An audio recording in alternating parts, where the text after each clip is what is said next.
বিয়ের ১৯ বছর হ্যাঁ পার হয়ে গেছে, ২০ বছর হবে, ২ দশক পার করা একসঙ্গে। আসলে ম্যারিড লাইফ তো খুব বাজে, ভীষণ বাজে একটা ম্যারিড লাইফ।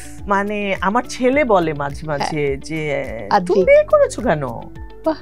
কারণ হচ্ছে শিল্পীদের তো বিয়ে করা ঠিক না, উচিত না, কারণ তুমি তোমার মতো লাইফ লিড করবে, তুমি তো সেটা তোমাকে আরো অনেক কিছু করতে হয় এখন বিয়ে কর, শুধুমাত্র বিয়ে করার কারণে, যেটা তো আসলে একটা শিল্পীর এই কাজগুলো করলে শিল্পী হওয়া যায় না। এটা কিন্তু সত্য। তাহলে মাছ কেটে রান্না করে তেল মাথায় চলে আসতে হবে, মাছ কেটে রান্না করতে হবে, কাজের লোকের সাথে সারাক্ষণ ফাইট করতে হবে, ড্রাইভার মেনটেন করতে হবে, বাচ্চাদের সাথে রেফারি, আমি তো বলি যে আমার বাচ্চাদের আমি রেফারি হতে হবে, হাজব্যান্ডের কথায় ভালো না লাগলেও ওটা হজম করতে হবে, ওই যে হজম করার যে এক্সপ্রেশনটা আমি হয়ে থাকবে। ক্যামেরা তো সব বুঝতে পারে, হ্যাঁ ক্যামেরা তো সব বুঝতে পারে আমার ভেতরে কি হচ্ছে, আমার মনের ভেতরে কি চলছে, এটা তো ক্যামেরা বুঝতে পারে, পৃথিবীর কেউ না বুঝলেও।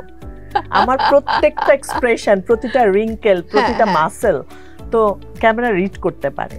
তো আমি যতই হাসি, যতই হাইড করি, ওটা তো আমি আসলে হাইড করতে পারবো না। সো মানে এটা না ম্যারিড লাইফ।